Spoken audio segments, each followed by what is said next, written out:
கிறிஸ்து இயேசுவுக்குள் மிகவும் பிரியமான அந்த சகோதர சகோதரிகளே, 2 வாரங்களுக்கு பிற்பாடு நான் உங்களோடு இன்றைய தினத்தில் ஒரு இறைவசன தியான செய்தியோடு உங்களை சந்திக்க விரும்புகிறேன். இந்த இறை செய்திக்கான அறிவிப்பு கிடைத்திருக்கிறவர்கள் இந்த இறை செய்தியோடு நீங்கள் விரும்பினால் இந்த இறைவசன தியான செய்தியோடு இணைந்திருக்கும்படி உங்களை அன்போடு இயேசு கிறிஸ்துவின் நாமத்தில் வேண்டிக் கொள்ளுகிறேன். கிறிஸ்துவுக்குள் அன்பானவர்களே, இன்றைய தினத்தில் மரண பயத்தினால்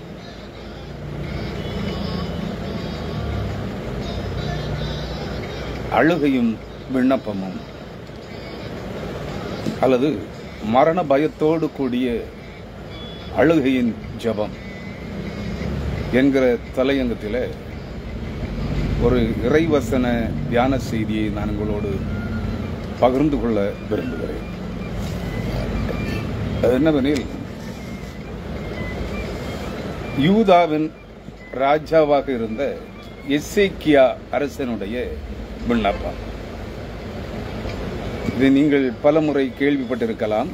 பல நிலைப்பாடுகளிலே இந்த செய்திகளை நீங்கள் தியானித்திருக்கலாம், கேட்டிருக்கலாம். ஏசாயா தீர்க்கதரிசியின் புஸ்தகம் 38ஆம் அதிகாரம் 1 முதல் 21 வரையான வசனங்களிலே இந்த நிகழ்வு சுட்டிக்காட்டப்பட்டிருக்கிறது. நம் அனைவருக்கும் தெரிந்த ஒரு பகுதிதான்.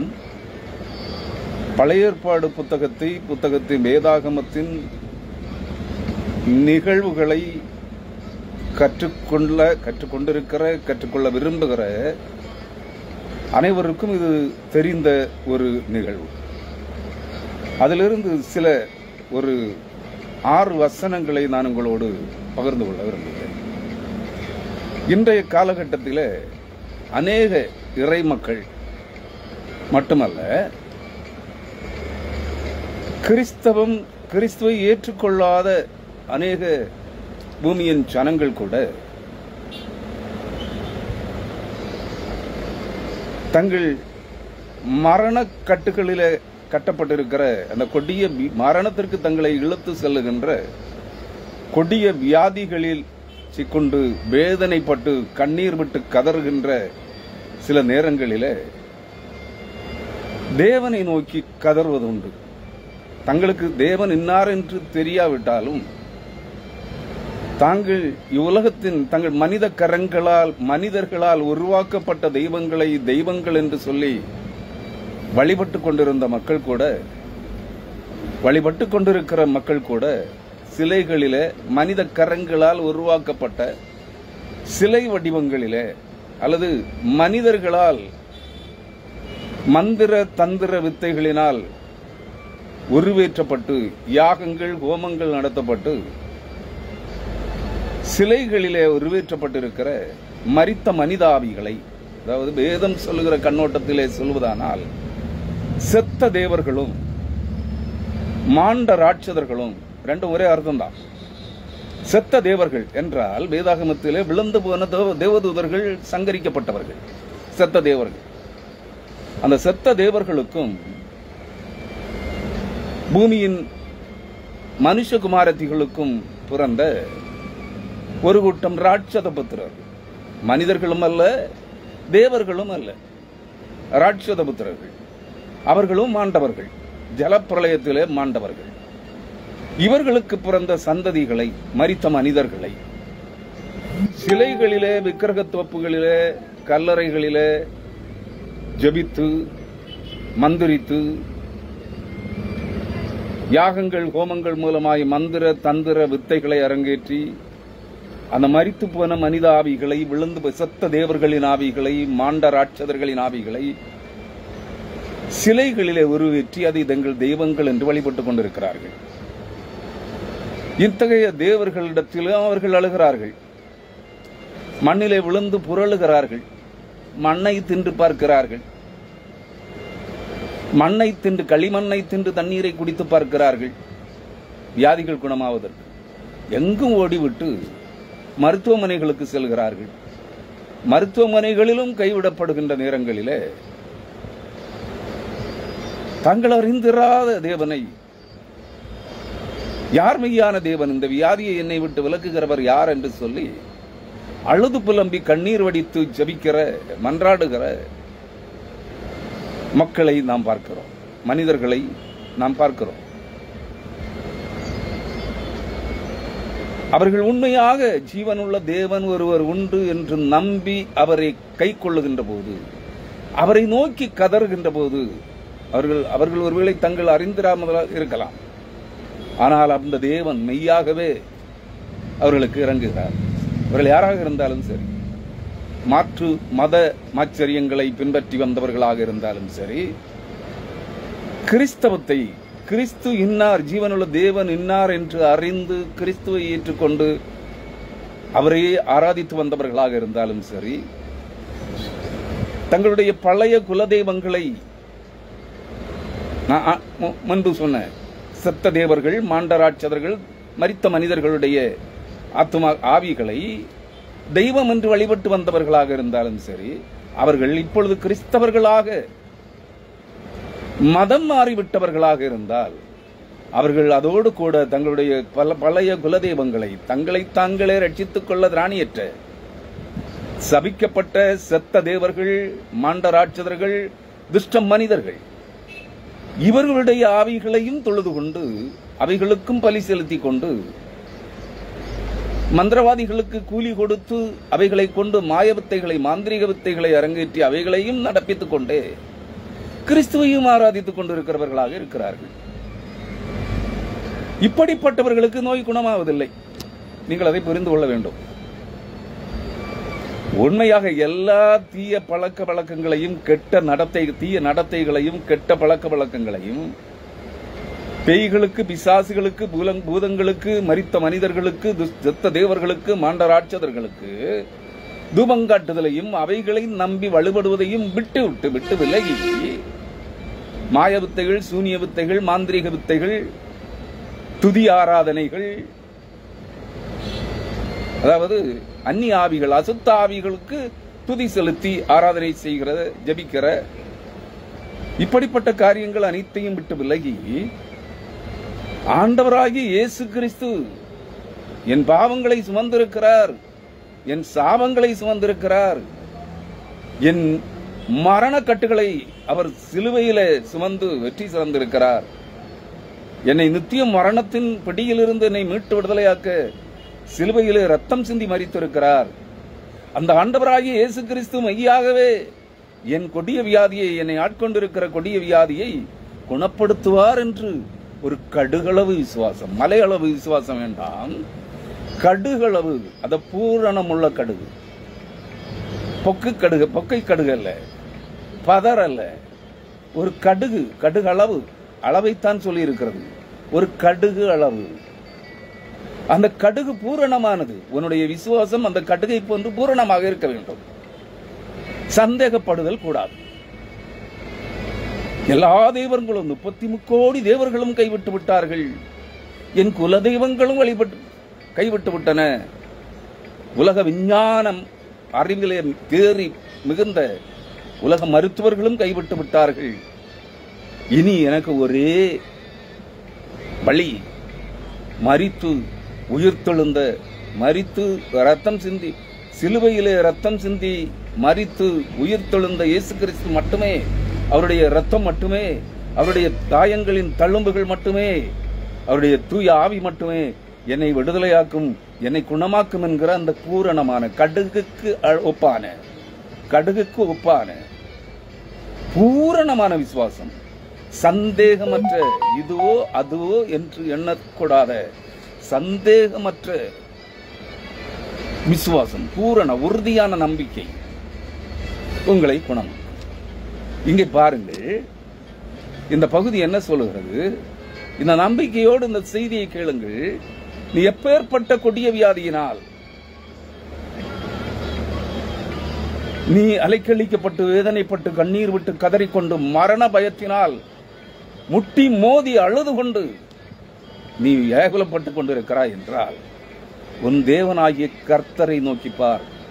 வானத்தையும் பூமியையும் சமுத்திரத்தையும் அதில் உள்ளவைகளையும் உன்னையும் உன் சரீரத்தின் சக அவயவங்களையும் உள் உறுப்புகளையும் புற உறுப்புகளையும் உன் ஆத்மாவையும் உன் இருதயத்தையும் உன் சரீரத்தின் சகல அவயவங்களையும் சிறுநீரகங்கள், கல்லீரல்கள், மண்ணீரல், நுரையீரல், இருதயம் மற்றும் வயிறு, குடல்கள், சிறுநீரகங்கள் அனைத்தையும் உருவாக்கி படைத்த உன் தேவாதி தேவன் கர்த்தாதி கர்த்தர். நீ உருவாக்கின தேவன் அல்ல, நீ இதுவரையிலும் பணிந்து கொண்ட தேவன் அல்ல, உன்னை உருவாக்கின தேவனாகிய ஆண்டவரை கர்த்தராகிய இயேசு கிறிஸ்துவை நீ நோக்கி பார்த்து மரண பயத்தினால் அழுது புலம்பி விண்ணப்பம் ஜெபிப்பாயானால் அந்த ஜெபம் கேட்கப்படும்.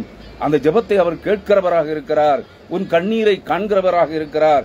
உன் வியாதி மரணப்படுக்கையில் இருக்கிற, மரண கட்டில் இருக்கிற, மரண கண்ணியில் சிக்கொண்டிருக்கிற, உன்னை உபத்திரவப்படுத்திக் கொண்டிருக்கிற, வேதனைப்படுத்திக் கொண்டிருக்கிற அந்த கொடிய வியாதியிலிருந்து உன்னை குணமாக்குவார். அது எந்த வியாதியாகவும் இருக்கலாம். திமிர்வாதமாக இருக்கலாம், அதாவது பக்கவாத வியாதியாக இருக்கலாம், இருதய வியாதியாக இருக்கலாம், சிறுநீரக கற்களாக இருக்கலாம், நுரையீரல் புற்றுநோயாக இருக்கலாம், வயிற்றிலே புற்று வியாதியாக இருக்கலாம், கர்ப்பப்பைகளிலே புற்று வியாதியாக இருக்கலாம், குடல்களிலே, வயிற்றிலே, சிறுகுடல், பெருங்குடலிலே, மலக்குடலிலே புற்று வியாதியாக கட்டிகளாக இருக்கலாம். கற்கள் அல்லது அது பிளிஸ்டர்ஸ் அல்லது பாயில்ஸ், அது தீயினால் கொப்புளங்கள் ஏற்படுவது போல் கர்ப்பப்பைகளிலே, நுரையீரல்களிலே, வயிற்றின் அடிப்பகுதிகளிலே, குடல்களிலே, மலக்குடலிலே கொப்புளங்கள், நீர்க்கட்டிகள் என்று சொல்லுவார்கள்.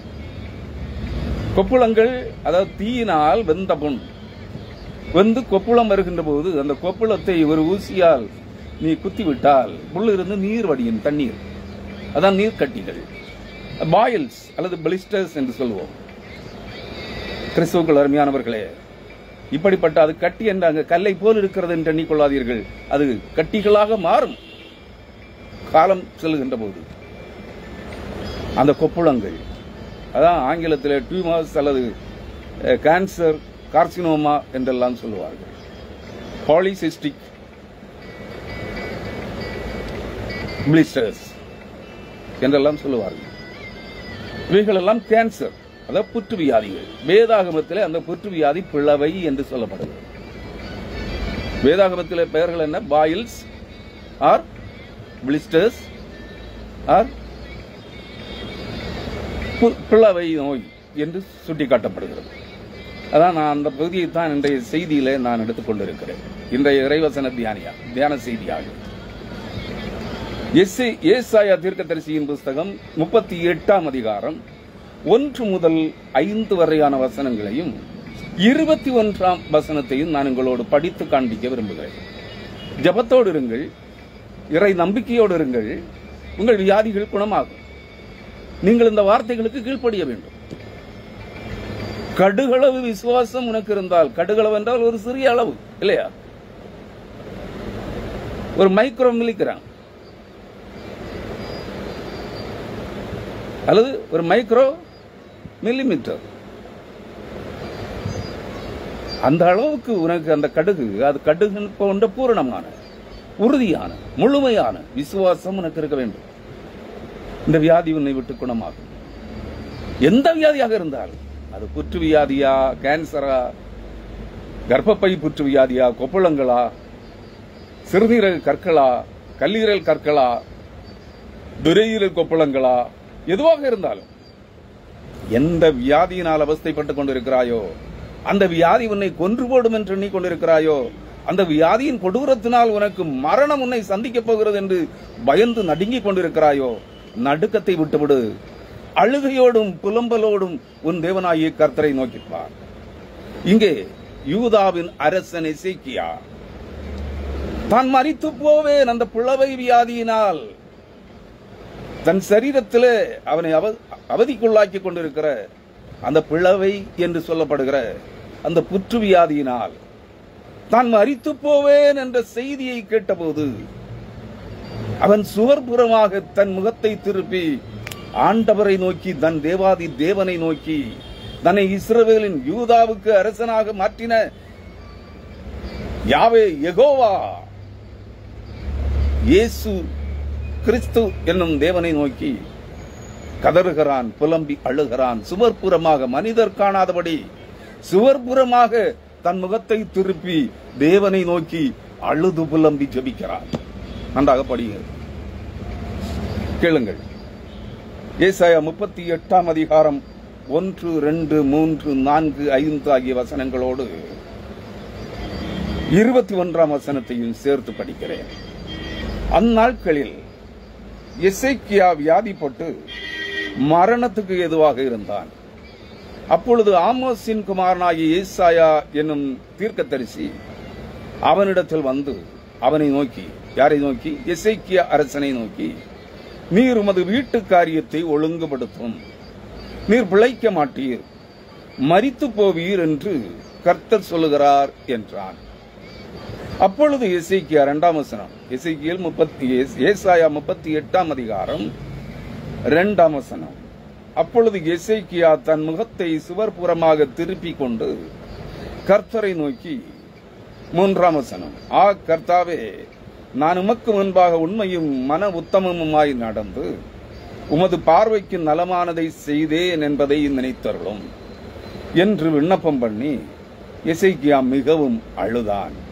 ஒரு அரசன் அழுகிறான், ஒரு தேசத்துக்கு அரசன், யூதேயா தேசத்து அரசன் அழுகிறான். 4 வசனம், அப்பொழுது ஏசாயாவுக்கு உண்டான கர்த்தருடைய வார்த்தையாவது, நீ போய் 5 வசனம், நீ போய் எசேக்கியாவை நோக்கி, உன் தகப்பனாகிய தாவீதின் தேவனாயிருக்கிற கர்த்தர் சொல்லுகிறது என்னவென்றால், உன் விண்ணப்பத்தை கேட்டேன், உன் கண்ணீரை கண்டேன், இதோ உன் நாட்களோட 15 வருஷம் கூட்டுவேன் என்று சொல்லுகிறார். 21 வசனம், அத்திப்பழத்து அடையை கொண்டு வந்து புலவையின் மேல் பற்று போடுங்கள், அப்பொழுது பிழைப்பார் என்று ஏசாயா சொல்லியிருந்தார். மருந்து என்ன சொல்லியிருக்காரு? மருந்து தேவை எல்லா வியாதிக்கும், அதை புரிந்து கொள்ளுங்கள். மருத்துவம் தேவை, மருந்து, எல்லா சகல வியாதிகளுக்கும் மருந்து தேவை. அதை இந்த பகுதி உறுதிப்படுத்துகிறது. ஆனால் அந்த மருந்து உனக்கு பலனளிக்க வேண்டும் என்றால், அது எந்த வியாதியாக இருந்தாலும், இன்றைய கிறிஸ்தவம் உங்களுக்கு துருபதேசத்தை உபதேசித்துக் கொண்டிருக்கிறது. ஏனெனில் அவர்கள் என்ன சொல்கிறார்கள்? ஜபித்தால் மட்டும் போதும், மருந்து எடுக்காதே, மருந்து பிசாசுகளுடைய கண்டுபிடிப்பு என்று சொல்லுகிறார்கள். இல்லை, ஆண்டவராகிய இயேசு கிறிஸ்து பிறவி குருடனுடைய கண்களிலே துப்பி, அதை மண்ணிலே துப்பி, அந்த மண்ணை, அந்த துப்பல் உமிழ்நீரினால் அந்த மண்ணை பிசைந்து அதை பிறவி குருடனுடைய கண்களிலே பூசுகிறார். சிலோவாம் குளத்திலே சென்று கழுவு என்று சொல்லுகிறார். அவன் அப்படியே சென்று சிலோவாம் குளத்திலே தன் கண்களை கழுவுகிறான். கண்கள் திறக்கப்படுகிறது. மருந்து தேவை, குருடனுடைய கண்கள் திறக்கப்படுவதற்கும் மருந்து தேவை. ஆனால் விசுவாசம் செய்கிறவர் யார்? உனக்கு தேவை விசுவாசம். அவர் சொன்ன கட்டளையை நீ செய்ய வேண்டும். அவர் என்ன செய்கிறார்? ஆண்டவர் படைப்பின் தேவனாகிய கடவுள் மண்ணினாலே மனிதனை படைத்திருக்கிறார். மண்ணையும் தண்ணீரையும் பிசைந்து, தண்ணீரிலே மண்ணை பிசைந்து தான் மனிதனை உண்டாக்கினார். அவனுக்குள்ளே ஜீவனை, தன்னுடைய ஜீவ சுவாசத்தை ஊதினார். தம்முடைய ஆவியை, தம்முடைய ஜீவனை அவனுடைய நாசியிலே ஊதினார். அவன் ஜீவாத்மாவானார். மற்றபடி அவனுடைய சரீரமானது மண்ணாகத்தான், மண்ணும் தண்ணீரும் கலந்த ஒரு கலவையாகத்தான் இருந்தது, பிசைந்த மண்ணாக இருந்தது. இங்கேயும் படைப்பின் தேவனாகிய கர்த்தராகிய ஆண்டவராகிய இயேசு கிறிஸ்து பிறவிக்குருடைய கண்களை திறப்பதற்கு பூமியின் தூள் தூசி மண்ணிலே பூமியின் தூளிலே துப்பி, அதாவது உமிழ்நீரை துப்பி உமிழ்நீரினாலே அதை பிசைந்து அந்த மண்ணை எடுத்து அவனுடைய கண்களிலே பூசி, நீ சிலவாங் குளத்திலே சென்று கழுவிக்கொள் என்று சொன்னார். அவன் கீழ்ப்படிந்தான். சிலவாங் குளத்துக்கு சென்றான், தன் கண்களை கழுவினான். அது திறந்து பார்வையடைந்தவனாக அங்கே வந்தான். இங்கே விசுவாசம் தான் 100க்கு 100 விசுவாசம். உறுதியான கடுகு போன்று பூரணமான விசுவாசம். மலையளவு விசுவாசம் தேவையில்லை. ஒரு கடுகளவு, ஒரு சிறு கடுகளவு, 1 மில்லிமீட்டர் அளவுள்ள ஒரு கடுகின் அளவு விசுவாசம் பூரணம். உறுதியான நம்பிக்கை உனக்கு தேவை. அந்த உறுதியான நம்பிக்கையோடு நீ தேவனுடைய கட்டளைக்கு கீழ்ப்படிந்தாய் என்றால் உன் வியாதி குணமாகும். நீ செய்த நன்மைகளின் நிமித்தம் அல்ல என்பதை மனதில் வைத்துக் கொள். இன்றைக்கு அநேகர் என்னிடத்திலும் கடந்த 2 நாட்களுக்கு முன்பு வேதாகமம் வாங்க வந்த ஒரு பெண், எனக்கு நன்றாக தெரிந்தவர்கள் தான் அவர்களுடைய குடும்பம். என் வீட்டின் அருகாமையில் உள்ள ஒரு பெண் தான். அவளுக்கு 2-3 பிள்ளைகள் இருக்கிறது. அவள் வந்து சொல்லுகிறாள், ஐயா உங்களுடைய கைகள் நடுங்கிக் கொண்டே இருக்கிறது, ஏன் என்று கேட்டாள். அப்பொழுது நான் சொன்னேன், அம்மா எனக்கு 2000ஆம் ஆண்டு இந்த கொரோனா வருவதற்கு முன்பு ஸ்ட்ரோக், அதாவது அந்த பக்கவாத வியாதியினாலே அல்லது வேதாகமம் சொல்லுகிற திமிர்வாத வியாதியினாலே நான் பாதிக்கப்பட்டு சுமார் 22 நாட்கள் படுக்கையில் இருந்தேன். பிறகு குணமாகி ஒரு 6 மாதங்கள் நடக்க முடியாதவனாக, பேச முடியாதவனாக இருந்தேன். பேசுவேன், திக்கி திக்கி பேசுவேன். என் சகோதரிகளும் என் சகோதரர்களும் என்னை கைகளை பிடித்து என்னை நடக்க வைத்தார்கள். அப்படி குணமானேன். அதற்கு முன்பும் எனக்கு 3 முறை ஹார்ட் அட்டாக் வந்திருக்கிறது. அப்பொழுதே தெரிந்த விஷயம்தான். எனக்கு கடைசியாக, அதாவது பக்கவியாத வியாதியிலே, அதாவது பார்க்கின்சோனிசம் என்று சொல்லப்படுகிற ஸ்ட்ரோக் வந்துவிடும், அதுதான் முடிவாக இருக்கும் என்று மருத்துவர்களும் சொல்லியிருந்தார்கள். எனக்கும் அது தெரிந்தே இருந்தது. ஆனால் அந்த ஸ்ட்ரோக்கும் வந்தது. அதற்கு பிற்பாடு நான் இப்பொழுது தேவ கிருபையினால், ஜபத்தினாலும் விசுவாசத்தினாலும் நான் இன்றைக்கும் நடந்து வருகிறவனாக இருக்கிறேன். நடக்கிறவனாக, பேசுகிறவனாக, செயல்படுகிறவனாக இருக்கிறேன். 22 நாட்கள் படுத்த படுக்கையாக இருந்தவன், அதற்கு பின்பு 6 மாதங்கள் ஒரு 10 ஸ்டெப்ஸ் கூட என்னால் எடுத்து வைத்து நடக்க முடியாத நிலையில் இருந்தவன், உடன் பிறந்த சகோதர சகோதரிகளால் பிடித்து, கைகள் பிடிக்கப்பட்டு 2 பக்கமும் 2 பேர் நின்று பிடித்து என்னை நடக்க வைத்திருக்கிறார்கள். இன்று தேவன் என்னை கிருபையாக இந்த அளவுக்கு மாற்றியிருக்கிறார். மருந்துகளால் இந்த நடுக்கம், உடல் நடுக்கமும் இந்த சிவரிங், அந்த நடுக்கம் என்னை ஆட்கொண்டு இருக்கிறது. அது இன்னும் முடியவில்லை. அது இன்னும் முழுவதுமாக குணமாகவில்லை. அந்த பொண்ணு என்ன சொன்னா தெரியுமா? ஐயா நான் போயிட்டு இருக்க சர்ச்சுக்கு வாங்க. நான் எல்லாம் இதுவரைக்கும் எனக்கு பிள்ளைகளுக்கோ நான் மருந்து கொடுத்ததே இல்லை. வியாதி வந்தா தானே நீ பாப்ப, நீ சரீரத்தில் தானே இருக்கிறாய். எங்க ஊழியக்காரர் படிக்காதவர், எழுத்து அறிவே கிடையாதவர், ஒரு பரிசுத்தவான், அமர்ந்த நிலையிலேயே அவர் ஒரு வார்த்தையை சொல்லுகிறார் என்றால் அது நடக்கிறது. யாரம்மா அப்படின்னு, எந்த சர்ச்சுக்கு போற அப்படின்னு அவர் சொன்னா, பூவன்கோடு அருகில ஒரு போதகர் என்று. அந்த இடம், அந்த பாதிரியாரையும் எனக்கு தெரியும். கேட்டேன், அவருக்கு போட்டோ இருக்கா? பூங்கோட்டில் எனக்கு தெரியாத யாரும் கிடையாது. ஏன்னா நான் வேர்க்குளம்பி அருகாமையிலே ஒரு மருந்து கடையில சில வருடங்கள் பணி செய்திருக்கிறேன். ஆங்கில மருந்து கடையில, ஒரு பார்மசியில. யாரம்மா அப்படின்னு அவ வாட்ஸ்அப்ல இருந்து எடுத்து காமிக்கிற. அவரை எனக்கு தெரியும். அவன் ரவுடி. அந்த காலத்தில் BA படிச்சவன், பெரிய பணக்காரன், பணத்திமிரில் ரவுடி. ஊர்ல அவன் செய்யாத வம்பு சேஷ்டைகளே இருக்காது. அந்த காலத்தில், அதாவது 40 ஆண்டுகளுக்கு முன்பு, 40 அல்ல, ஒரு 35-40 ஆண்டுகளுக்கு முன்பு BA படிச்சவன். இவன் சொல்றா எழுத்தறிவு இல்லாதவன். அவன் அப்படி மக்களை நம்ப வச்சிருக்கான். கிறிஸ்துவுக்குள் அருமையானவர்களே, இவர்களெல்லாம் சொல்லுகிறார்கள், அவருக்கு இதுவரை வியாதி வந்ததில்லை. அவன் எப்படிப்பட்ட குடிகாரன், எவ்வளவு வியாதிகளில் இருந்தவன் எனக்கு தெரியும். ஏன்னா நான் பார்மசியில் வேலை பார்த்தவன். என்கிட்டே அவன் மருந்து வாங்கியிருக்கிறான். டாக்டர்கள் எழுதி கொடுத்த மருந்துகளை, சீட்டுகளை கொண்டு வந்து மருந்து வாங்கியிருக்கிறான். இப்ப திரும்பி இருக்கிறான். நான் இல்லைன்னு சொல்லல, சொல்றான் அவர்கிட்ட வாங்க. ஆமா, நீ சொல்றதெல்லாம் நான் நம்ப முடியாதுமா. தேவன் வியாதிகளை மனிதர்களுக்கு அனுமதிக்கிறார்.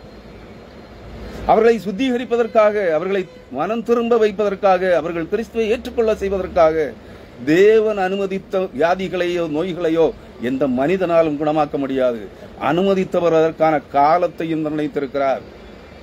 எத்தனை ஆண்டுகள் இந்த வியாதியிலே அவன் துன்பப்பட வேண்டும், எத்தனை ஆண்டுகள் இந்த வியாதிகள், துன்பங்கள், உபத்திரவங்களிலே, பிசாசின் உபத்திரவங்களிலே இவன் உபத்திரவப்பட வேண்டும், சகிக்க வேண்டும். இவன் மனம் திரும்புகின்ற போது அவன் முழுமையாக குணப்படுத்தப்படுவான் என்பதை ஆண்டவருக்கு தெரியும். வழி தவறி போவதற்கு நீ யாரையும் தூண்டி விடாதே. நீ உனக்கு விசுவாசம் அந்த மனிதரிடத்தில் இருக்கிறது, அந்த சபையில இருக்கிறது என்றால் நீ செல். என்னை அழைப்பதற்கு நீ யார்? உனக்கோ உன் கணவனுக்கோ உன் பிள்ளைகளுக்கோ வியாதி வரவில்லை என்றால், வியாதி வரும்போது அதன் அனுபவத்தை நீ அனுபவித்துக் கொள்வாய். தண்டிக்கப்படாதவன், தேவனால் தண்டிக்கப்படாதவன், விசுவாசம் சோதிக்கப்படுகிற போது நீ அதன் பலனை அனுபவிப்பாய். அதுவரைக்கும் தெரியாது. இந்த கள்ள பிரசங்கிகளை எல்லாம் பணம் சம்பாதிப்பதற்காக, உலக புகழுக்காக, பரிசுத்தவான் வேடம் போடுகிறவர்களை எல்லாம் நம்புவதற்கு நானால் இல்லை. ஆகவே உனக்கு விசுவாச சோதனை அனுமதிக்கப்படுகிற போது அதன் பலன் எப்படி இருக்கும், அதன் வேதனை எப்படி இருக்கும், நீ படப்போகிற அவஸ்தைகள் எப்படி இருக்கும் என்று உனக்கு தெரியும். அதுவரைக்கும் அவன் உனக்கு பரிசுத்தவான் தான். நீங்க மருந்து சாப்பிட வேண்டிய அவசியமே இல்லை. ஆனால் வேதம் எந்த இடத்திலும் மருந்து சாப்பிடாதே என்று சொல்லவில்லை. மருத்துவம் தேவை, பிணியாளிக்கு வைத்தியம் தேவை. ஆண்டவராகிய இயேசு கிறிஸ்து படைப்பின் ஆண்டவராகிய தேவன் மனிதனாக பிறந்து வந்த போது சொன்னார், பிணியாளிக்கு, வியாதியஸ்தனுக்கு மருத்துவம் தேவை, மருத்துவரும் தேவை. அதை நீங்கள் புரிந்து கொள்ளுங்கள். கிறிஸ்துவுக்குள் அருமையானவர்களே, இங்கே பழைய ஏற்பாட்டின் தேவன் தான் புதிய ஏற்பாட்டின் தேவனாக மரித்து உயிர் தெழுந்த இயேசு கிறிஸ்துவாக இருக்கிறார் என்பதை நீங்கள் மறந்து விடாதீர்கள். இருவரும் ஒருவரே.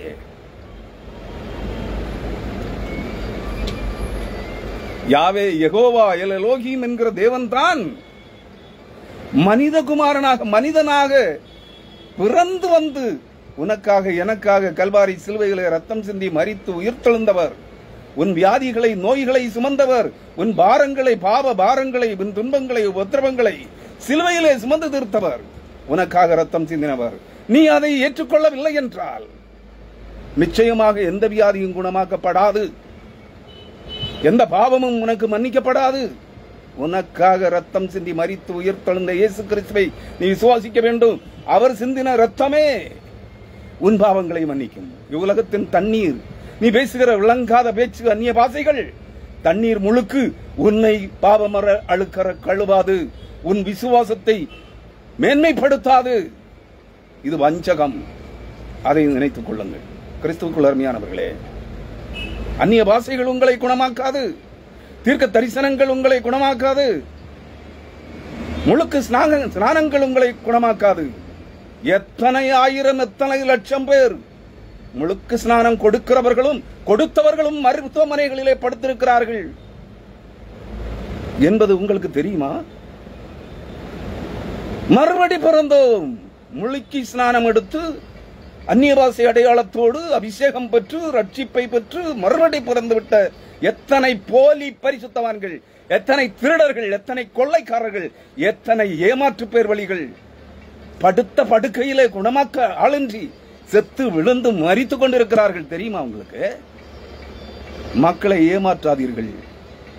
நானும் 35 வருடம் ஊழியம் செய்து கொண்டிருக்கிறேன். என்னிடத்துல நேத்தைக்கு வந்த ஒரு பொண்ணு, அவளுக்கு என்ன வயசு இருக்கும்? ஒரு 25 வயசு இருக்கும். அவ எனக்கு ஆலோசனை இங்க பிரசங்கம் பண்றா. கிறிஸ்துவுக்குள் அருமையானவர்களே, வஞ்சிக்கப்படாதிருங்கள். நான் இங்கே என்ன சொல்ல வருகிறேன்? நோயாளிக்கு, வியாதியஸ்தனுக்கு, பிணியாளிக்கு என்ன வேண்டும்? வியாதிக்கு ஏற்ற மருந்து வேண்டும். வியாதியஸ்தனைக்கு மருத்துவன் வேண்டும், மருத்துவமும் வேண்டும்.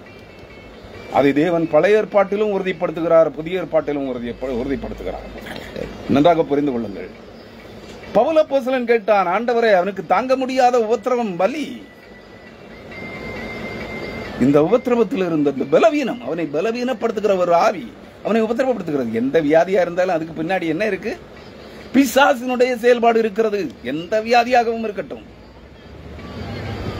எந்த வியாதியாக, மரணத்தை கொண்டு வருகிற எந்த வியாதியாக இருந்தாலும், மரணத்திற்கு அதிகாரியாகிய பிசாசானவனுடைய உபத்திரவம் அந்த வியாதிக்கு பின்னால் இருக்கிறது என்பதை மறந்து விடாதே. பிசாசுகளை அனுமதித்த தேவன் அதை துரத்துவதற்கும் நாள் குறித்திருப்பார். அதுக்கு முன்னால எந்த மடையனாலும் அதை குணமாக்க முடியாது, பிசாசை துரத்த முடியாது, பிசாசை கட்ட முடியாது, பிசாசை எரிக்க முடியாது. எத்தனையோ செய்திகளிலே சொல்லியிருக்கிறேன். அதை அனுமதித்த தேவனிடத்திலே அது திருப்பி கேட்கும், ஆண்டவரே, நீர் அனுமதித்த காலம் வருவதற்கு முன்னே, நீர் நியமித்த காலம் வருவதற்கு முன்னே என்னை துரத்துவீரோ என்று கேட்கும். அனுமதி கொடுத்தவரிடத்தில் நீ யார், நான் யார்? அந்த பிசாசை துரத்துவதற்கும் அந்த பிசாசின் உபத்திரவத்தினால் எனக்கு அறிவிக்கப்பட்டிருக்கிற அந்த கொடிய வியாதியிலிருந்து என்னை விடுவித்துக் கொள்வதற்கும் நீயும் நானும் யார்? அவர்தான் வரணும். பிசாசு அவரிடத்திலே கேட்கும், ஆண்டவரே, ஜீவனுள்ள தேவனுடைய குமாரனே, எனக்கும் உமக்கும் என்ன?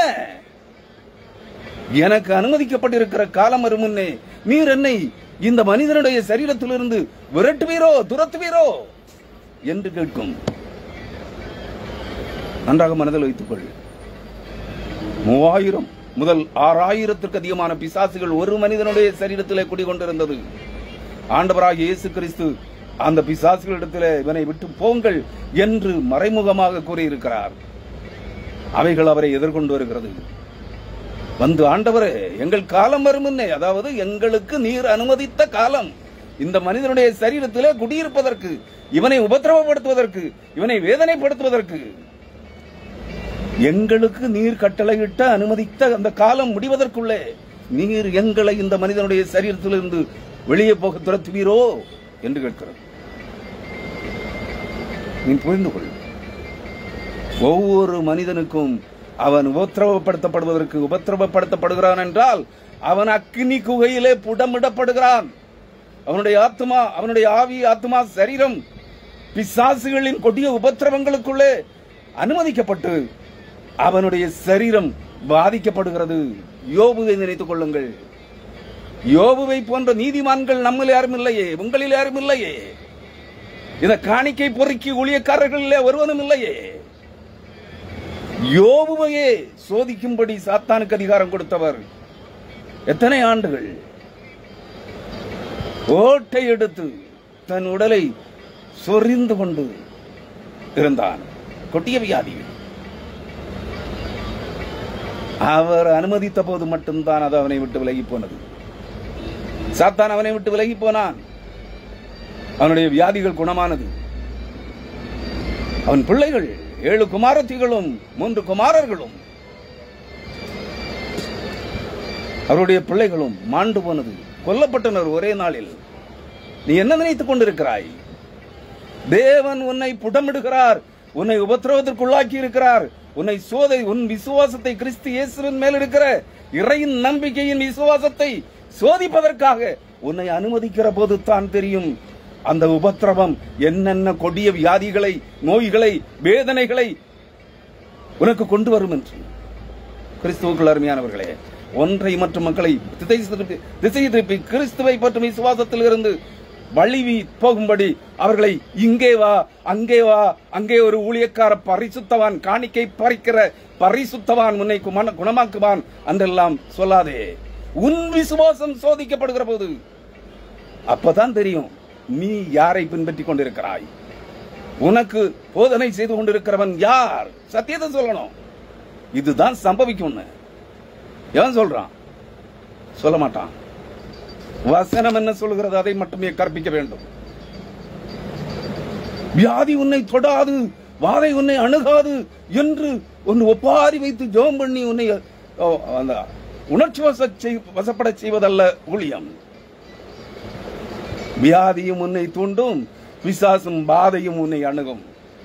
தேவன் அதை அனுமதிக்கிற போது உன் ஆவி ஆத்மா சரீரத்தை அவர் புடமிட்டு பரிசுத்தப்படுத்த வேண்டும் என்றால், அக்னி குகையிலே புடமிடுகிறது போல உன்னை புடமிட்டு சுத்திகரிக்க அவர் விரும்பினால் எல்லாம் உனக்கு அனுமதிக்கப்படும். அதுவரைக்கும் நீ விசுவாசிதான். உன் விசுவாசம் பரீட்சை பார்க்கப்படவில்லை, உன் விசுவாசம் சோதிக்கப்படவில்லை என்றால் நீ மெய்யான கிறிஸ்தவன் அல்ல. அதை புரிந்து கொள். நீ விசுவாசியா இருந்தா உன் விசுவாசத்தை செயல்கள் இல்லாமல் என்னிடத்தில் செயல்களிலே காண்பிக்க வேண்டும். வெறும் வார்த்தைகளிலே அல்ல, செயல்களிலே காண்பிக்க வேண்டும் உன் விசுவாசத்தை. யாரை ஏமாற்றுகிறீர்கள்? உனக்கு அந்த விசுவாசம், உன் விசுவாசம் சோதிக்கப்பட்டு நீ அதிலே வெற்றி பெற்று ஜெயம் பெற்றிருந்தால் நீ மற்றவர்களுக்கு சொல்லு. நீ விசுவாச சோதனையை அனுபவிக்காத நீ, உனக்கு வியாதியே வரல, நோயே வரல, உன் பிள்ளைகளுக்கு இதுவரைக்கும் மருந்துகளே வாங்கப்படவில்லை, வியாதிகள் வரவில்லை என்று பொய் சொல்லுகிறாயே. யாருக்காக பொய் சாட்சி சொல்லுகிறாய்? யாரை ஏமாற்ற பார்க்கிறாய்? வியாதிகளோ நோய்களோ அனுமதிக்கப்படாத உபத்திரவங்களோ அனுமதிக்கப்படாத மனிதன் அவன் கிறிஸ்தவ விசுவாசியே அல்ல. பொய்யன், பேசி மகன், பேசி பிள்ளை, பிசாசின் மக்கள். அவர்களுக்கு விசுவாச சோதனைகள் வராது. அதை புரிந்து கொள்ளுங்கள். விசுவாச சோதனைக்குள்ளாக கொடிய உபத்திரவங்கள், வியாதிகள், நோய்கள், துன்பங்களுக்கு உள்ளாக நீ அனுமதிக்கப்படுகிறாய் என்றால் தேவன் உன்னை தெரிந்து கொண்டிருக்கிறார் என்பதை புரிந்து கொள். தேவன் உன்னை பரிசுத்தமாக்குகிறார். அவர் பரிசுத்தமாய் இருக்கிறது போல நீங்களும் பரிசுத்தவான்களாய் இருக்கும்படியாக உன்னை பரிசுத்தமாக்குவதற்கு உனக்கு கொடிய உபத்திரவங்களாகிய வியாதிகளையும் நோய்களையும் துன்பங்களையும் உபத்திரவங்களையும் கொண்டு வருவதற்கு வந்து உன்னை சோதிப்பதற்கு பிசாசுக்கு அனுமதி கொடுத்திருக்கிறார். அதை புரிந்து கொள்ளுங்கள். விசுவாச சோதனைக்கு நிற்காதவன் நீயாக போய் சோதனைக்குள்ளே விழக்கூடாது. அவர் உன்னை, அதான் சொன்னார், எங்களை சோதனைகளுக்கு தப்புவித்துக் கொள்ளும் என்று ஜெபிக்க சொன்னார். ஆமா, நீங்களாக போய் நாமாக போய் சோதனைகளிலே சிக்கிக் கொள்ளக்கூடாது. ஆனால் அவர் நம்மை பரிசுத்தமாக்கும்படியாக, அவர் தம்முடைய மக்களாக நம்மை மாற்றும்படியாக நம்முடைய இறையின் நம்பிக்கை என்னும் விசுவாசத்தை, கிறிஸ்துவின் மேல் நம்முடைய ஊன்ற கட்டி இருக்கிற அந்த விசுவாசத்தை உறுதிப்படுத்தும் விதமாக நம்முடைய பக்தி வேட விசுவாசத்தை அவர் சோதிக்க அனுமதி கொடுப்பார். அப்பதான் தெரியும் நான் உண்மையான விசுவாசியா, பொய்யான பக்தி வேட விசுவாசியா, நான் பரிசுத்தவானா நீதிமானா என்பது அப்பதான் தெரியும். அதுவரைக்கும் நான் இயேசுக்காக ரத்தம் சிந்தி சாகவும் தயார். ஒரு பிரச்சனையை உனக்கு தேவன் அனுமதித்தால், ஐயா என்ன விட்டுடுங்க, நான் பாவம், நான் கிறிஸ்தவன் இல்லைன்னு சொல்லுவது. என்கிட்ட எனக்கு நிறைய பேர் தெரியும், நான் இயேசு கிறிஸ்துவாக ரத்த சாட்சியாக மரிக்க விருப்பமாக இருக்கிறேன். ஒரு புண்ணாக்கம், ஒரு மயிரை புடுங்கினா கூட வலிக்கும் தானே? அந்த வலியை தாங்குவதற்கு நீ கிறிஸ்தவ ஊழியராக இருப்பது நிமித்தம் கிறிஸ்துவுக்காக பாடநோவிக்க ஏன் உன் சரீரத்தில் இருக்கிற ஒரு மயிரை பிடுங்கி எடுக்கின்ற அந்த வேதனையை கூட உன்னால் தாங்கிக் கொள்ள முடியாது. விட்டுட்டு ஓடு. அப்ப சொல்லுவ பொய் சாட்சி, என்ன விட்டுடுங்க, ஐயோ நான் ஒன்றும் இல்லாதவன், நான் கிறிஸ்தவ விசுவாசியே இல்லை, என்ன விட்டுடுன்னு சொல்லுவேன். பொய் சொல்றீங்களா? பொய் சாட்சி சொல்லி மக்களை ஏமாற்றாதீர்கள். இங்க வா அங்க வா குணமாக, அவன் தான் இங்க வா அங்க வான்னு சொல்ற குறி சொல்லுகிற நாய்களிடத்திலே சென்று, மந்திரவாதிகளிடத்திலே சென்று தன் பணத்தை எல்லாம் தீர்த்து விட்டு அவைகளுக்கு பாவ பரிகாரம் செய்து கொண்டு மரண தருவாயில் இருக்கிறான். அதை புரிந்து கொள்ளுங்கள். கிறிஸ்துவுக்குள் அன்பானவர்களே, ஒரே ஒரு காரியத்தை நான் சொல்லுகிறேன். இந்த வசனத்தின் அடிப்படையில் அவர் சொல்லுகிறார், ஏசாயா தீர்க்கதரிசி வருகிறான். அந்நாட்களிலே எசேக்கியா அரசன், யூதா தேசத்து அரசன், வியாதிப்பட்டு மரணத்துக்கு ஏதுவாயிருந்தான். என்ன வியாதி? கூற்று வியாதி, கேன்சர். அந்த அதை வேதாகமத்திலே பிளவை என்று 21ஆம் வசனம், 38ஆம் ஏசாயா 38ஆம் அதிகாரம் 21ஆம் வசனத்திலே அது பிளவை என்று சொல்லப்பட்டிருக்கிறது. பிளவைன்னா இன்னைக்கு இருக்கிற கேன்சர், டியூமர் மாதிரி, அல்லது பாயில்ஸ், கொப்புளங்கள். அந்த அது மரணத்தை தெரிவிக்கும். ஏன்னா குணமாக்கப்பட முடியாத வியாதிகளில் கேன்சர் ஒன்று இல்லையா, பெற்று வியாதி. அதுல 2-3 வகை இருக்கு. வெறும் ஒரே இடத்துல இருக்கக்கூடிய கட்டிகளும் இருக்கிறது, பரவுகிற கட்டிகளும் இருக்கிறது. இதுல வியாதியா இருந்தான் மரணத்துக்கு ஏதுவான வியாதி. நான் சொல்லல, பைபிள் சொல்லுது, தேவனுடைய வார்த்தை சொல்லுகிறது. அப்பொழுது ஆமோசின் குமாரனாகிய ஏசாயா எனும் தீர்க்கதரிசி அவனிடத்தில் எசேக்கியா அரசனிடத்தில் வந்து அவனை நோக்கி, நீர் உமது வீட்டு காரியத்தை ஒழுங்குபடுத்தும். இவன் அரசன் அல்லவா யூதேயா தேசத்திற்கு. அவனிடத்தில் வந்து தேவனாகிய கர்த்தர் ஏசாயா தீர்க்கதரிசியை அனுப்புகிறார். வந்து சொல்லுகிறார், நீர் உமது வீட்டு காரியங்களை ஒழுங்குபடுத்தும். வீட்டு காரியங்கள்னா அரசவை சார்ந்த காரியங்கள். இவனுக்கு அடுத்து எசேக்கியாவுக்கு அடுத்து அவன் யாரை அரசனாக்க வேண்டும், யாரிடத்திலே வீட்டு பொறுப்புகளை ஒப்படைக்க வேண்டும், தேசத்தின் பொறுப்புகளை யார் யாரிடத்திலே ஒப்படைக்க வேண்டும் என்கிற காரியத்தை ஒழுங்குபடுத்தும் என்று சொல்லுகிறார். நீர் பிழைக்க மாட்டீர். ஏன்னு கேட்டிருக்கிறான். நீர் பிழைக்க மாட்டீர், நீர் மரித்து போவீர் என்று சொல்லுகிறார். ஏன்? இந்த வியாதி, இந்த பிளவை, புற்றுநோய் என்கிற அந்த வியாதியினாலே நீர் மரித்து போவீர், பிழைக்க மாட்டீர் என்று சொல்லுகிறார் என்று கர்த்தர் சொல்லுகிறார் என்றார். தன் விருப்பத்தின்படி சொல்லவில்லை, கர்த்தர் சொல்லுகிறார் என்பதை உனக்கு சொல்லுகிறேன் என்றார். 2ஆம் வசனம். அப்பொழுது எசேக்கியா தன் முகத்தை சுவர்புறமாக திருப்பிக் கொண்டு கர்த்தரை நோக்கி என்ன செய்யறான்? அவனை சூழ்ந்து நிற்கிற மந்திரிமார், படைத்தளபதி அல்லது குடும்பத்தார், பிள்ளைகள் எல்லாரையும் நோக்கி அழல. அவன் என்ன செய்வான்? நம்ம இருந்தா என்ன செய்வோம்? அந்த கூட்டத்தில் தீர்க்கதரிசியை நோக்கி அழுவோம் இல்லையா? இல்லை, இவன் என்ன செய்யறான்? சுவர்புறமாக. அப்பொழுது எசேக்கியா தன் முகத்தை சுவர்புறமாக திருப்பி கொண்டு கர்த்தரை நோக்கி 3ஆம் வசனம். கர்த்தாவே அலறுகிறான். ஆண்டவரே கர்த்தாவே, நான் உமக்கு முன்பாக உண்மையும் மனமுத்தமுமாய் நடந்து உமது பார்வைக்கு நலமானதை செய்தேன் என்பதை நினைத்தருளும். நம்மகிட்ட ஏதாவது இந்த ஒரு அறிக்கை செய்வதற்கு புதிய ஏற்பாட்டிலே பவுல் சொன்னான், நான் நல்ல போராட்டத்தை போராடினேன், ஓட்டத்தை முடித்தேன். போராடி யுத்தம், ஆவிக்குரிய வாழ்க்கையில யுத்தம், பிசாசின் சேனைகளுக்கும் சாத்தானுக்கும் சத்துருக்களுக்கும் இடையிலே நடந்த அந்த போர், நல்ல போராட்டத்தை போராடினேன். நீ போராடி இருக்கியா? விசுவாசியே, ஊழியக்காரனே, கிறிஸ்துவுக்காக, உன் ஆத்ம ஜீவனுக்காக எங்காயிலும் பிசாசுகளோடு, சத்துருக்களோடோ, மனிதர்களோடோ நீ கிறிஸ்துவுக்காக போராடி இருக்கிறாயா? உன் ஆவிக்குரிய ஊழியத்திலே இல்லையே. உன்னுடைய அட்டூழியங்களினால் மற்றவர்கள் உன்னை உபத்திரவப்படுத்தலாம். கிறிஸ்தவ போதகனா இருந்தாலும் சரி, ஊழியக்காரனா இருந்தாலும் சரி. பொம்பளை பொறுக்கிகளா இருக்கிற, காணிக்கை பொறுக்கிகளா இருக்கிற ஊழியக்காரர்களை மற்றவர்கள் இவர்களுடைய உபத்திரவம் தாங்க முடியாம தொந்தரவு கொடுக்கலாம், உபத்திரவப்படுத்தலாம். இவன் சொல்றான், உங்களால கேட்க முடியுமா? அன்னைக்கு நீ ஏன் போலீஸ் ஸ்டேஷனுக்கு போற? நீ ஏன் கோர்ட்டுக்கு போற? நீ ஏன் நடுரோட்டில் வந்து உட்கார? நீ கிறிஸ்துவுக்காக ரத்தம் சிந்தி சாகவும் தயாரான ஊழியத்துக்கு வந்தானே. உமது உபத்திரவத்தை ஏனென்றால் சகிக்க முடியவில்லை. நீ மனிதர்களிடத்திலே ஓடுகிறாய், உலக போலீஸிடத்திலே போகிறாய், நீதிமன்றத்துக்கு போகிறாய், உலகத்தின் நியாயாதிபதிகளிடத்திலே ஓடுகிறாய், மனிதரை உனக்காக சப்போர்ட்டுக்கு கூட்டுகிறாய், மத கலவரத்தை தூண்டுகிறாய். ஏன் உனக்கு வருகிற ஊழியத்தின் நிமித்தமாய் வருகிற அந்த உபத்திரவங்களை நீ ஏன் தாங்க முடியவில்லை? சகித்துக் கொள்ள உன்னால் முடியவில்லை. நீ கிறிஸ்தவன் அல்ல, நீ விசுவாசி அல்ல, நீ ஆதாய தொழிலுக்காக ஊழியத்தை கையில் எடுத்துக் கொண்டவன். நீ கிறிஸ்துவை விசுவாசிக்கிறவன் அல்ல, நீ கிறிஸ்துவை அசிங்கப்படுத்துகிறவனாக இருக்கிறாய். கிறிஸ்தவத்தை சபிக்கிறவனாக, சாபத்தீடாக்குகிறவனாக இருக்கிறாய்.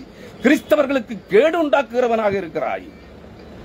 நீ அதனால்தான் மனிதரை உனக்கு சப்போர்ட்டுக்கு கூட்டுற, நடுரோட்ல போய் உண்ணாவிரதம் இருக்கிற, போலீஸ் ஸ்டேஷனுக்கு போற, ஆர்ப்பாட்டம் நடத்துற, கோர்ட்டுக்கு போற. நீ அப்படியா ஊழியத்துக்கு வந்தாய்? நீ அதை முதலில் புரிந்து கொள்ள வேண்டும். நான் கிறிஸ்துவுக்காக சாகவும் தயார். ஏன் ஊழியத்துக்கு வந்த பிறகு சாக முடியல உனக்கு?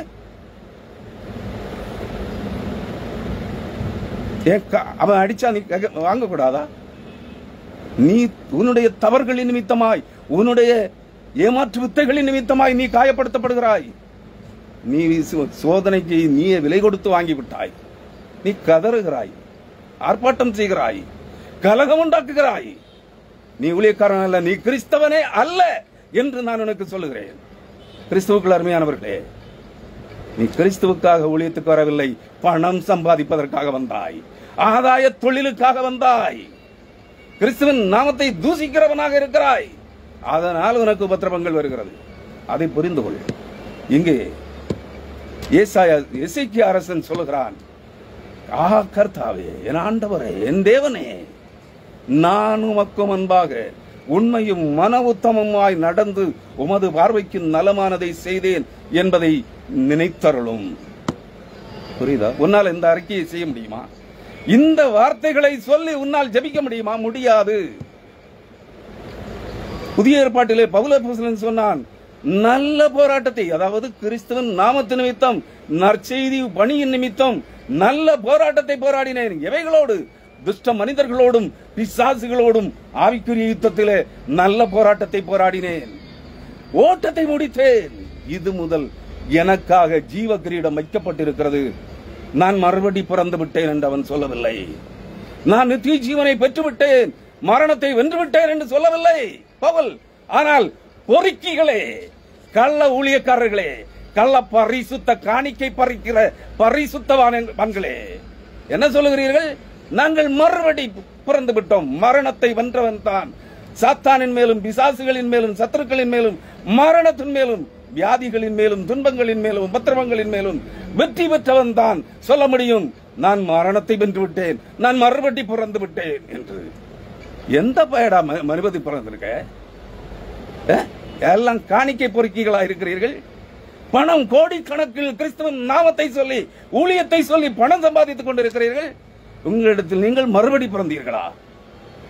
அந்த நாள் வருகிற போது தெரியும் நீங்கள் பிறந்திருக்கிற அந்த மறுபடி பிறப்பு என்ன. நீங்கள் பிசாசுகளின் சேனைகளோடு நித்திய இகழ்ச்சிக்கென்று மறுபடி பிறந்திருக்கிறீர்கள், நித்திய ஜீவனுக்கென்றல்ல. உங்கள் சம்பாத்தியங்கள் உங்களோடு அழிந்து போகும். உங்கள் மறுபடி பிறப்பும் அன்று அந்த நாளிலே அழிந்து போகும். கூண்டோடு அழிக்கப்படுவீர்கள், மறந்து விடாதீர்கள்.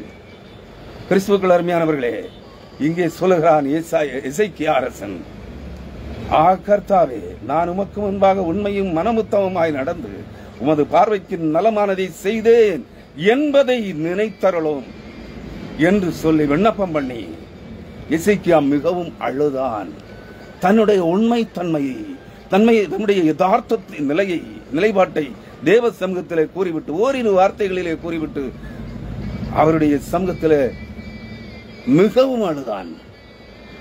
ஆத்ம வியாகுலம், மரண பயத்தின் வியாகுலம். அந்த மரண பயத்தினால் தேவ சமூகத்திலே தன்னை குறித்த காரியங்களை தேவ சமூகத்திலே உள்ளதை உள்ளபடி அர்ப்பணித்து விட்டு, உள்ளதை உள்ளபடி அறிக்கை செய்துவிட்டு மனங்கசந்து அழுகிறான். உன்னால முடியுமா? நீ எங்க ஓடுற? குறி கேட்க ஓடுற.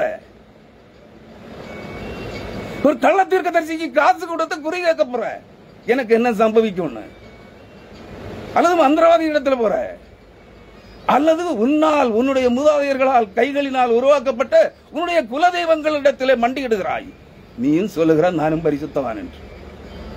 உங்களுக்கு தான் தெரியுமா? ஒரு உலகமாக தீர்க்கதரிசி, 20ஆம் நூற்றாண்டின் உலகமாக தீர்க்கதரிசி, பச்சை பொய்யன், கள்ளன், அவனுடைய பிள்ளைகளும் குடும்பமே திருட்டு கூட்டமா இருக்கு. அவன் எங்க போறான்? காஞ்சி சங்கராச்சியாருக்கு பூஜை பொருட்களை கொண்டு போய் இவனுக்காக ஜெபிக்க போறான். எப்படி? பணம், பொருளாசை, சம்பாத்திய இச்சை, ஆதாய தொழிலாக ஊழியத்திற்கு வந்த நாய்கள் இயேசு கிறிஸ்துவை விற்று பணம் சம்பாதிக்கிறது. எப்படி செத்தான்? எப்படி செத்தான்? உலக மகா தீர்க்கதரிசி, 20ஆம் நூற்றாண்டின் உலக மகா தீர்க்கதரிசி, அவனுடைய பிள்ளைகளும் மக்களும் மருமக்களும் பேர பிள்ளைகளும் எப்படி தங்களை வேசி பிள்ளைகளாய் காண்பித்து பணம் சம்பாதித்துக் கொண்டிருக்கிறார்கள். நீங்களெல்லாம் பரிசுத்தவன்களா? மறுபடி பிறந்தவர்களா? பொய்யர்களே, பிசாசின் மக்களே, மனம் திரும்புங்கள். உங்களால் தேவ சமூகத்திலே உங்களுடைய உள்ளான இருதயத்தின் உண்மை தன்மையை அர்ப்பணித்து அறிக்கை செய்து தேவ சமூகத்தில் ஜெபிக்க முடியாது. இங்கே அவன் உண்மை தன்மையை, தன்னுடைய யதார்த்தத்தை, உத்தமத்தை தேவ சமூகத்தில் அறிக்கை செய்து ஜெபித்த போது, அழுத போது, அப்பொழுது ஏசாயாவுக்கு கட்டளை வெளிப்படுகிறது. யார்? யாருக்கு கட்டளை வெளிப்படுகிறது? ஏசாயா தீர்க்கதரிசி. எந்த தீர்க்கதரிசியை கொண்டு நீர் பிழைக்க மாட்டீர், நீர் மரித்து போவீர், உன் வீட்டு காரியங்களை ஒழுங்குபடுத்தும் என்று தேவனாகிய கர்த்தர் எந்த தீர்க்கதரிசியை கொண்டு எசேக்கியா அரசனுக்கு கற்பித்தாரோ, சொல்ல சொன்னாரோ, தகவல் அறிவித்தாரோ, அதே தீர்க்கதரிசியை கொண்டு தேவன் பேசுகிறார். திரும்பவும்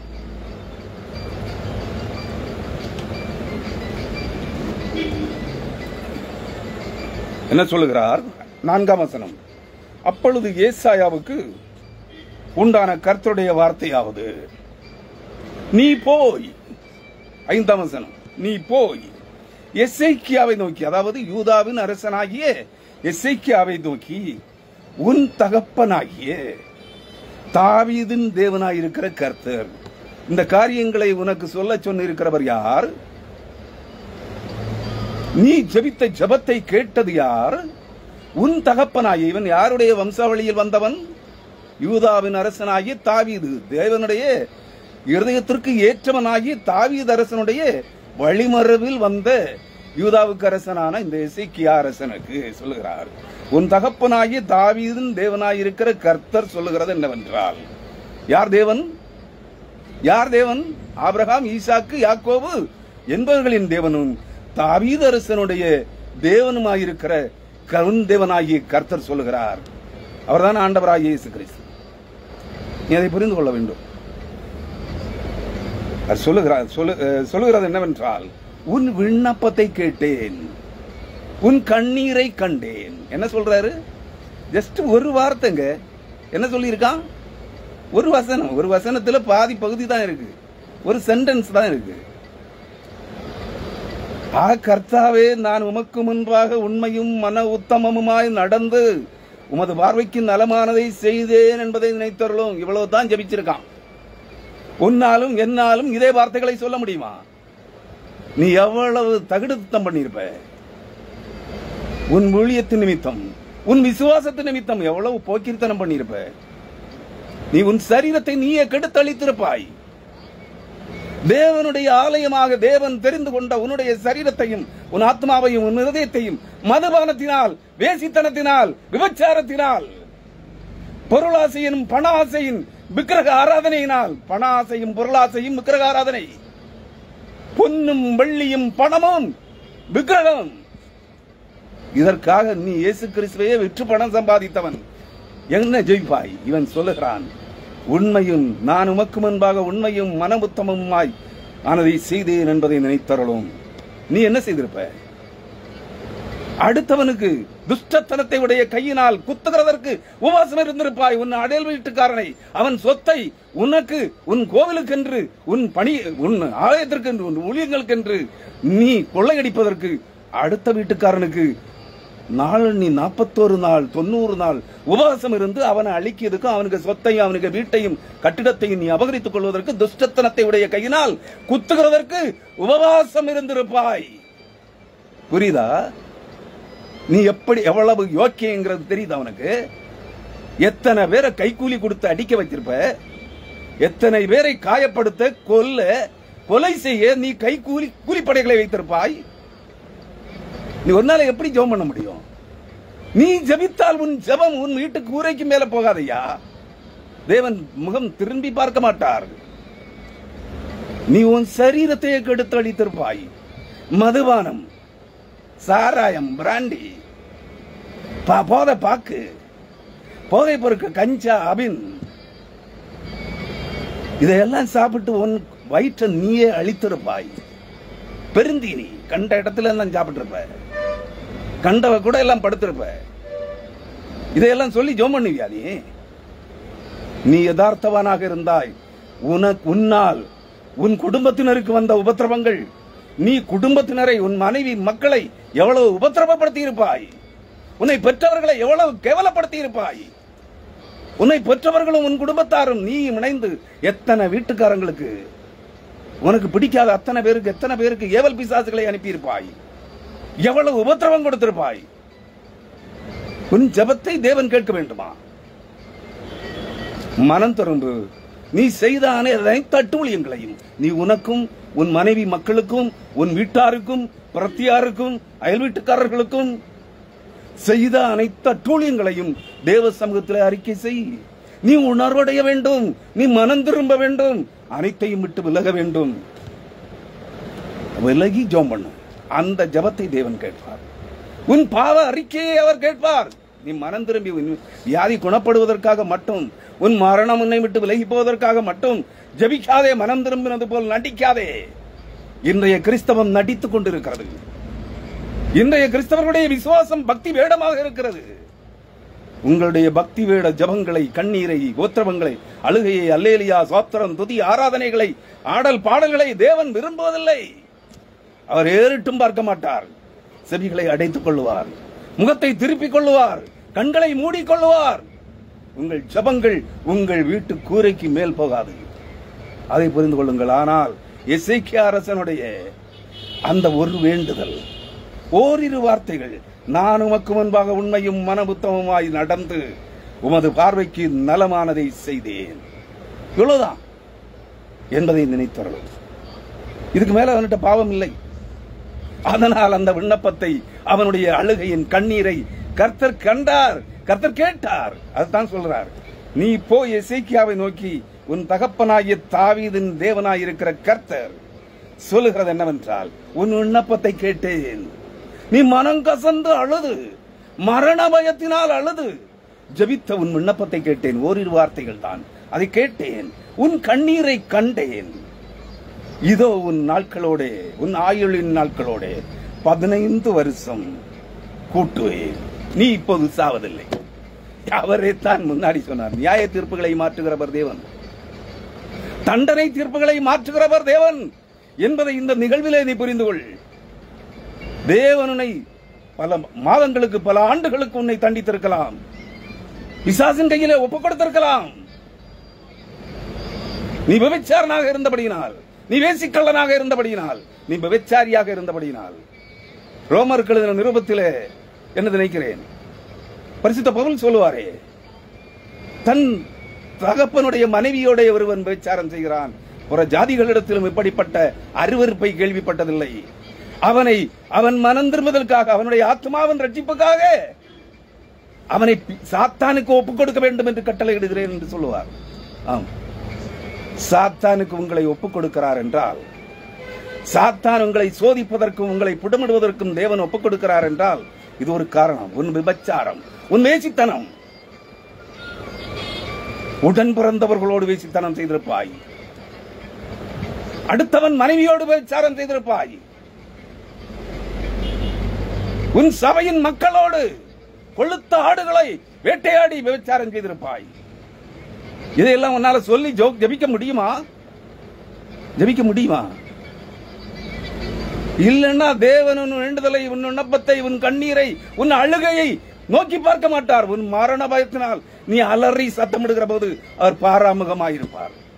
இங்கே எசேக்கியாவின் அந்த அழுகையின் கண்ணீரையும், அவன் ஓரிரு தன் உண்மைத்தன்மையை, யதார்த்தத்தை, அந்த உத்தமத்தன்மை, உத்தமத்தோடு அவனுடைய நடத்தையை குறித்து அவன் அறிக்கை செய்த போது அவன் விண்ணப்பத்தை கேட்டார், அவன் கண்ணீரை கண்டார். அவனுக்கு நீ மரித்து போவாய், உன் வீட்டை காரியங்களை ஒழுங்குபடுத்து, நீ பிழைக்க மாட்டாய் என்று சொன்ன அதே தேவன் இவனுடைய விண்ணப்பத்தை கேட்டு அவர் சொல்லுகிறார், உன் ஆயுளின் நாட்களோடு 15 வருஷத்தை கூட்டுவேன் என்று சொல்லுகிறார். அதாவது நீ செத்து போவாய், பிழைக்க மாட்டாய், மரித்து போவாய் என்று சொன்னவர், இன்றே மரித்து போவாய் என்று சொன்னவர், இன்னும் 15 ஆண்டுகளை அவனுக்கு ஆயுளின் நாட்களோடு கூட்டி கொடுக்கிறார்.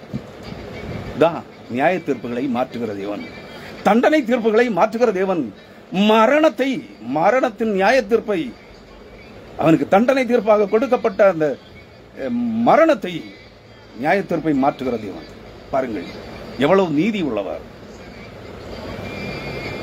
நீ மனம் திரும்பி தேவ சமூகத்தில் உன் தப்பிதங்கள், உன் பாவ குற்றங்கள், அக்கிரமங்கள், அருவருப்புகள், அசுத்தங்கள், வேசித்தனங்கள், விபச்சாரங்கள், மத குடி, வெறி, அட்டூழியங்கள் அனைத்தையும் நீ மனம் திரும்பி விட்டு விலகி அனைத்தையும் தேவ சமூகத்தில் வெளிப்படையாக அறிக்கை செய்து அழுது புலம்பி ஜெபிப்பாயானால், உன் மரண கண்ணிகள், மரண கட்டுகள், பிசாசின் சதிமோசங்கள், கொடிய உபத்திரவங்கள், வியாதிகள், நோய்கள், துன்பங்கள் அனைத்தும் இன்றே விலகி போகும். நீ மனம் திரும்ப வேண்டும். யதார்த்தமாய் நீ உன்னை நினைவு தெரிந்த நாள் முதல் இந்த நாள் வரை செய்த அனைத்து அக்கிரமங்களையும், உன்னை நீயே கெடுத்துக் கொண்ட காரியங்களையும், பிறருடைய வாழ்வை அழிக்க நீ செய்த சகல காரியங்களையும் எண்ணி அவைகளை தேவ சமூகத்திலே நினைவு கூர்ந்து அவைகளை தேவ சமூகத்திலே அறிக்கை செய்வாயானால், அழுது புலம்பி உன் மரண கட்டுகள், கொடிய வியாதி, மரணத்துக்கு ஏதுவான புற்றுநோய் வியாதிகள், கர்ப்பப்பை புற்றுநோய், குடல்களில் இருக்கிற மலக்குடல், சிறுகுடல், பெருங்குடல்களிலே இருக்கிற வயிற்றிலே இருக்கிற புற்றுநோய்கள், நுரையீரல் நோய்கள், இருதய நோய்கள், கல்லீரல் நோய்கள், சிறுநீரக நோய்கள், இவைகள் அனைத்தும் உன்னை விட்டு விலகி போகும். நரம்பு மண்டலங்களில் இருக்கிற வியாதிகள் வரை, உன் சரீரத்தின் தோலிலே இருக்கிற வியாதிகள் வரை அனைத்தும் விலகி போகும் என்பதை மறந்து விடாதே.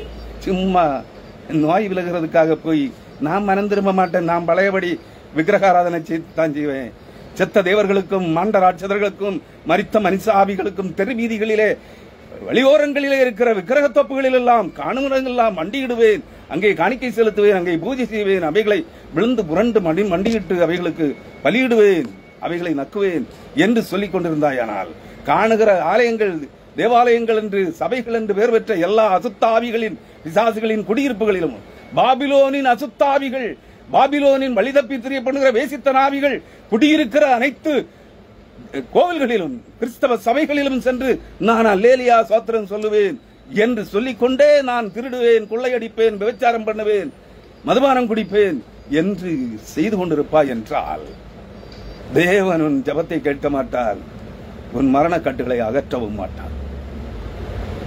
நீ எல்லாவற்றையும் விட்டு விலகி சகல தீய வழிகளையும், தீய நடத்தைகளையும், தீய செயல்களையும், தீய எண்ணங்களையும், தீய செயல்பாடுகள் அனைத்தையும் விட்டு விலகி மனம் திரும்பி மனமாற்றம் பெற்று தேவ சமூகத்திலே மண்டியிட்டு அழுது ஜெபிப்பாயானால் உன் வியாதிகள், மரண கட்டுகள் அறுக்கப்படும். மரணத்துக்கு எதுவான கொடிய வியாதிகள் உன்னை விட்டு விலகி போகும். அது புற்று வியாதியாக இருந்தாலும் சரி, அது விலகி போகும். அவர் சொல்லுகிறார் 21ஆம் வசனம், அத்திப்பழத்து அடையை கொண்டு வந்து பிளவையின் மேல் பற்று போடுங்கள். அதாவது புற்றுநோய்க்கு நல்ல மருந்து, வேதம் கற்பிக்கிற மருந்து அத்திப்பழ அடை. நீ சாப்பிடுவியா? ஏன்னா அது உனக்கு வயிற்றுக்கு பிடிக்காது. பிளவை நோய், புற்றுநோய் இருக்கிற மனிதர்களுக்கு அத்திப்பழத்தை சாப்பிட சொன்னா விரும்ப மாட்டாங்க.